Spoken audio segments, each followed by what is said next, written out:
question that we will ask? If I am not a privy to the issue, Your Honor, I cannot answer them.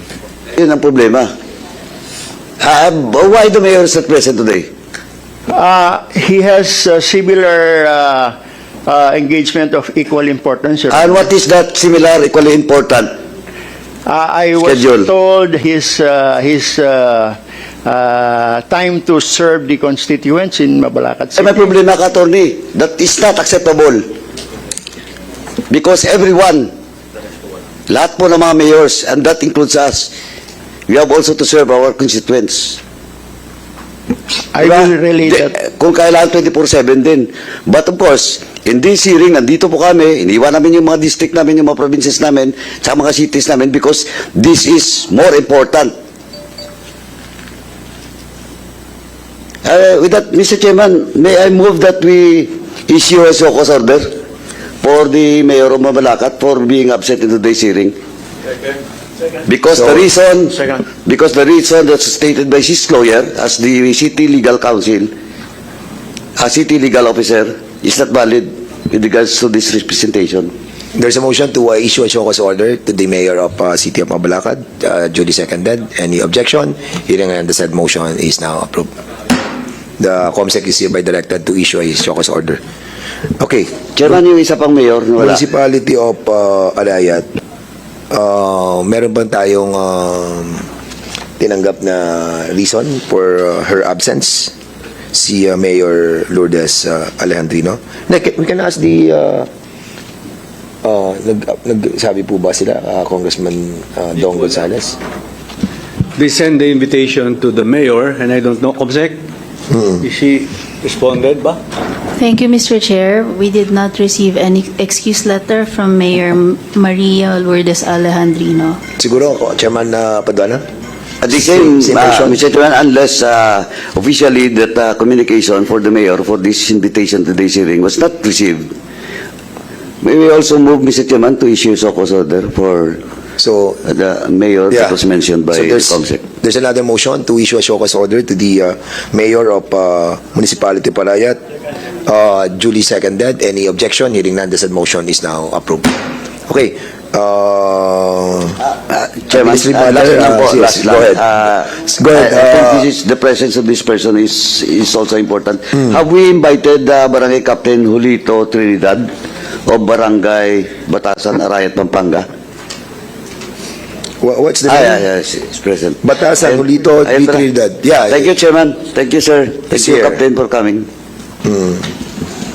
Mr. Chairman, Chairman Akop, you are recognized. in the last hearing, I think we required the Philippine National Police to submit detailed reports regarding the status of investigations for each of the 7 high-profile killings discussed during the last hearing. Have they complied with this? Concept, can you kindly answer the query of Congressman Akop? Thank you, Mr. Chair.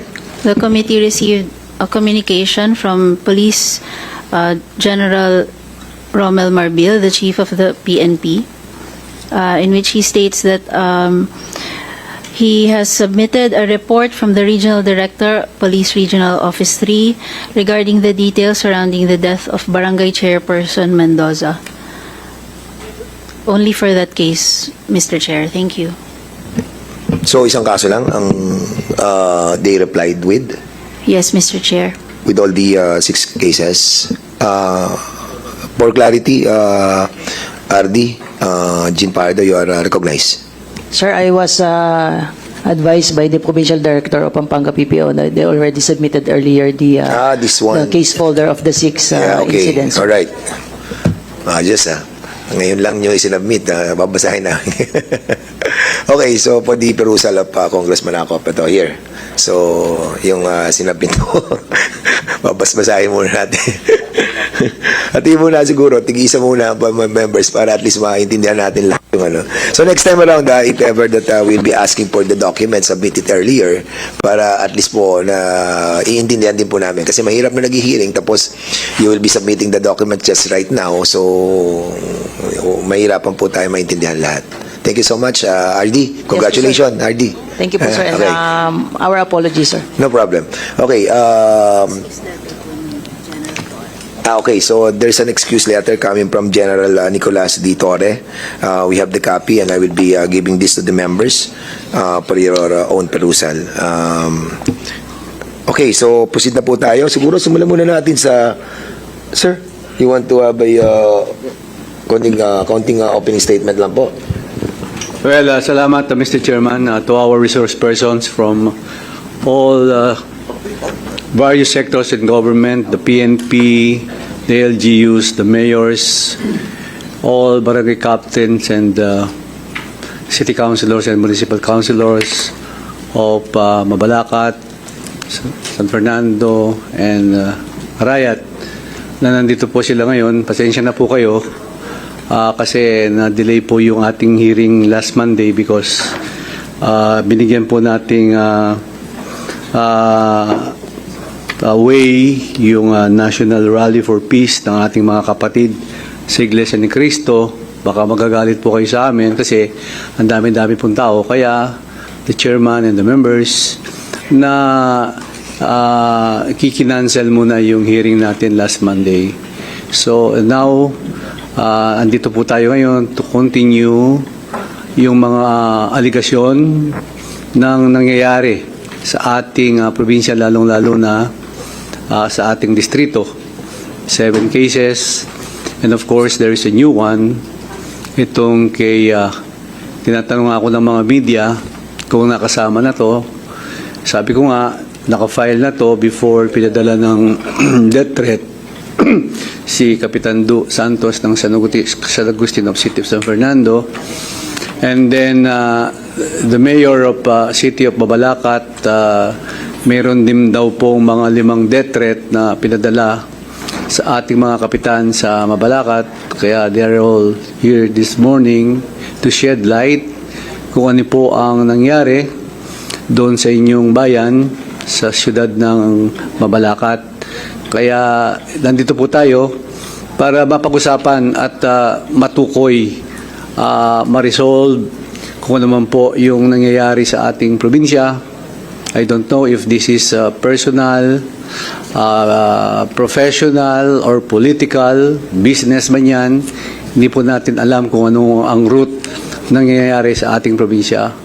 As I've said, Pampanga is the heart of Central Luzon at kilalang-kilala po tayo na napakatahimik na bansa, napakatahimik na probinsya. That's why we are here.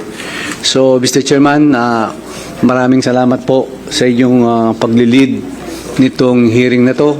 And I would like to congratulate our new Regional Director, Director Jean Pajardo. Sana po makatulong ko po kayo sa katahimikan na parating na eleksyon. Wala po kaming ibang inihingi sa inyo, just level the playing field. Sana po walang dugong tumulo, walang mamamatay. Kawawa po yung mga pamilya, lalong-lalo na itong mga ating mga barangay chairman na talagang gusto ko umiral yung respeto, hindi yung takot, pabayaan yung ating mga kababayan na pumili kung sino yung karapat-dapat kung eleksyon ang pinag-uusapan. That's why I'm urging you, my fellow workers in government, that we hope and pray na sana po itong parating na midterm election matahimik at sana po walang mangyaring masama sa ating lalawigan. So yun lang po, Mr. Chairman. Maraming salamat to my fellow legislators who are here this morning. Thank you for attending this very important hearing. Thank you very much, Mr. Chairman.